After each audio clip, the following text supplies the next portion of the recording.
Ever wonder what it was like to live in the Middle Ages? Forget the knights in shining armor and grand castles for a moment. For the average person, life was a minefield of unseen dangers and mysterious forces. Every cough, every shadow, every crackle of the fire held a hidden meaning. This was a world ruled not just by kings and queens, but by a complex web of superstitions that dictated nearly every aspect of daily life. Today, we're pulling back the curtain on the medieval world to explore the strange, sometimes terrifying, and utterly fascinating beliefs that controlled everything from birth to death. Get ready, because things are about to get weird. Let's start with something we all do: sneezing. Today, you might get a bless you. In medieval times, a sneeze was a big deal. Many believed that when you sneezed, your soul could momentarily leave your body, making you vulnerable to evil spirits just waiting to jump in.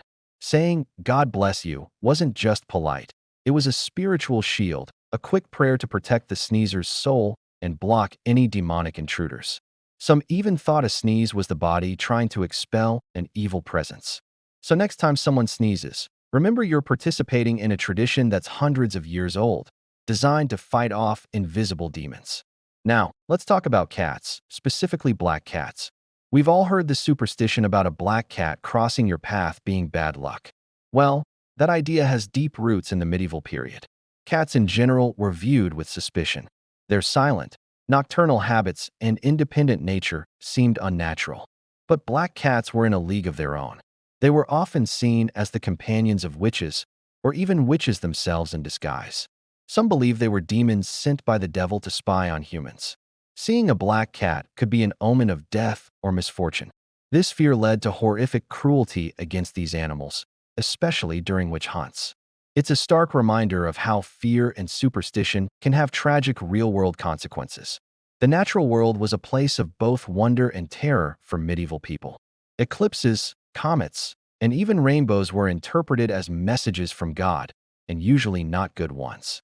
An eclipse could signal an impending plague, a famine, or the death of a king. A comet streaking across the sky was a harbinger of war and disaster. These celestial events were seen as disruptions in the divine order, a sign that God was displeased.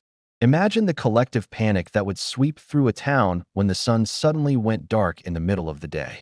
Without a scientific explanation, the only conclusion was that something terrible was about to happen. Food wasn't safe from superstition either. Take bread, for example. As the staple of the medieval diet, it was treated with immense respect and surrounded by beliefs. Before baking, many people would mark a cross on the top of the loaf. This was done to ward off the devil, who was believed to hate the symbol of the cross and might otherwise spoil the bread or possess anyone who ate it. Dropping a piece of bread on the floor was considered a grave offense, an insult to God who provided it. The precious fallen morsel had to be picked up, kissed, and sometimes a prayer was said over it. It shows how deeply religion and superstition were baked into the most ordinary parts of life. Let's step inside a medieval home. You might be surprised by what you find, or rather, what you don't.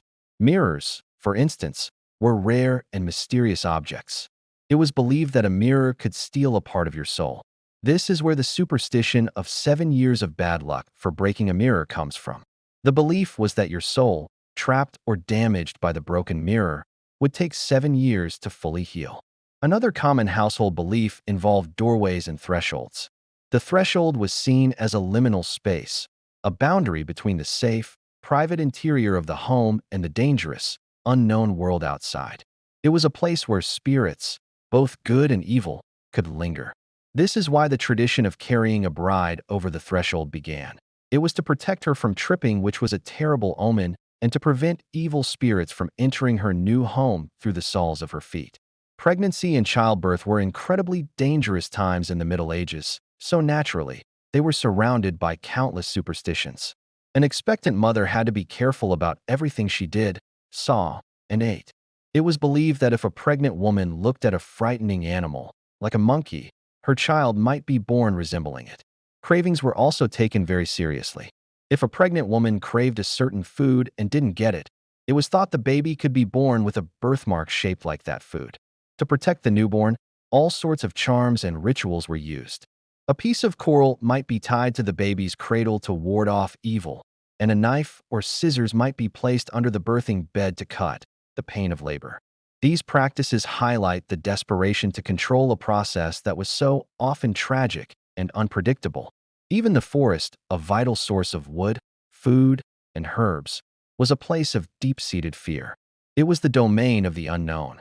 People believed the woods were teeming with fairies, goblins, and other magical beings who could be mischievous or outright malevolent. Fairies, or the good folk, weren't the tiny, sparkly creatures we think of today. They were powerful, unpredictable beings who might steal babies from their cradles and replace them with changelings, sickly fairy infants. To venture into the woods at night was to court disaster. Travelers would carry iron, as it was believed to repel fairies, and they would be careful not to eat or drink anything offered to them in the woods, lest they become trapped in the fairy realm forever. Illness and medicine were, of course, a huge source of superstition.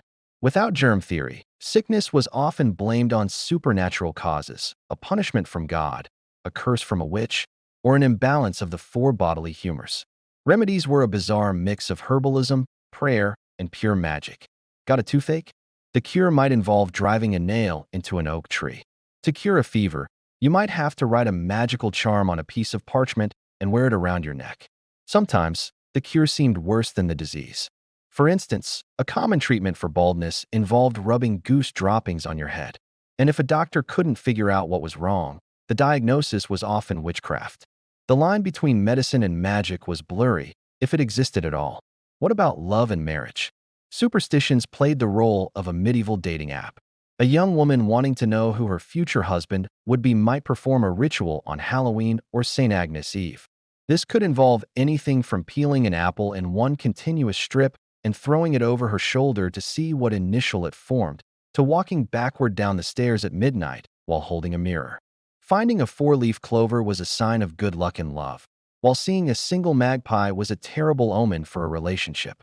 These beliefs provided a sense of control and hope in one of the most important decisions of a person's life, choosing a partner. So, as we look back at these medieval superstitions, it's easy to laugh or dismiss them as silly. But they were born from a genuine attempt to understand and control a world that was often frightening and inexplicable. These beliefs provided comfort, explained misfortune, and created a set of rules for navigating a life filled with uncertainty.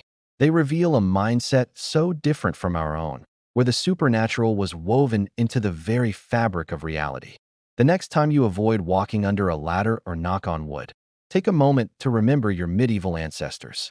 You're part of a long, strange, and fascinating history of trying to make sense of the world, one superstition at a time.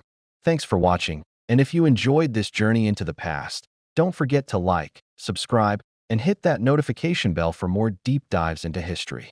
See you next time.